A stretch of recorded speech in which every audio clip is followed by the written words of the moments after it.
Ah, mon petit, ça va? Ça va. Toujours avec un journal. Oui, toujours, il faut s'informer les choses du pays. Alors, Ok, moi je vais d'abord à la Commission nationale de la lutte contre la corruption et l'enrichissement illicite. yeah, J'arrive. appelle là. C'est comment? Pourquoi tu cries? Il y a quoi?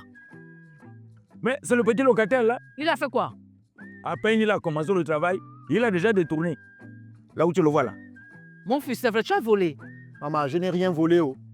Ne te fous pas de moi. Tu n'as rien volé. Dans ce cas, que vas-tu faire à la commission de lutte contre la corruption et l'enrichissement illicite? Pourquoi? Tu vas là-bas. Mais parce que c'est normal. Ah, c'est normal. Tu as entendu? Les plus grands bandits ont toujours quelque chose à dire. C'est la loi. Mon fils, Quelle loi? si c'est la vérité, c'est une honte, hein? Quelle loi? Moi, je vais vous montrer un document qui prouve ce que je suis en train de dire.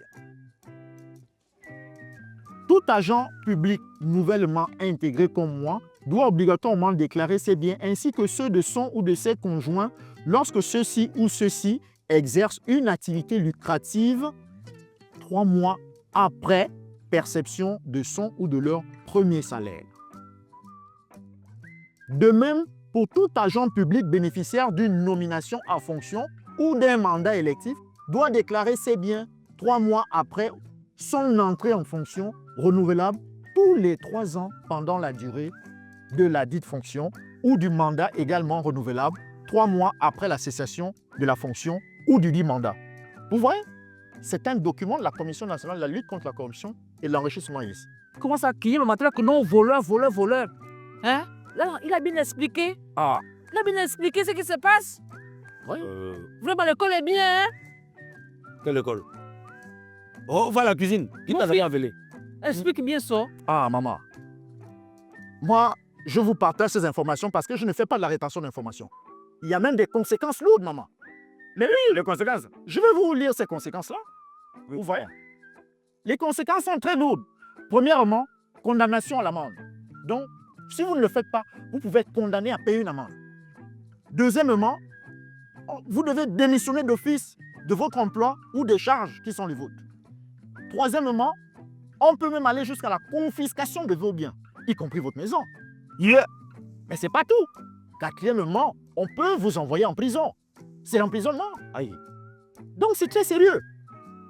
On ne s'amuse pas avec la loi. Bon. Donc voilà quoi. Bon, petit, attends-moi. Attends-moi, je me change, je vais aller. Mais vous partez où? Excusez-moi, moi j'ai d'abord une question à vous poser. Est-ce que vous avez déjà fait votre déclaration? Mais c'est pour ça que j'ai dit, il ne faut pas que les conséquences là m'arrivent.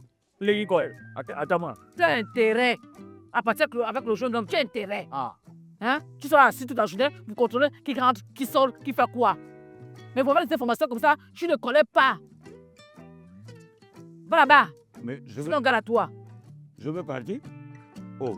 D'abord parce que tu as parlé. Moi-même, j'avais déjà l'idée là depuis. Vous dites, on fait dire que non, on va aller ensemble. Bah, il y a les problèmes de taxi, on doit prendre le taxi. Attends-moi, attends-moi. Article 5 nouveau de la loi numéro 041/2020 du 22 mars 2021. Tout agent public nouvellement intégré doit déclarer ses biens ainsi que ceux de son ou de ses conjoints lorsque celui-ci ou ceux-ci exerce une activité lucrative.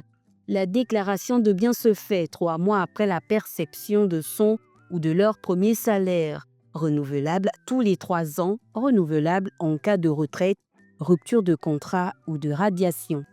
Ceci est un message de la Commission nationale de lutte contre la corruption et l'enrichissement illicite.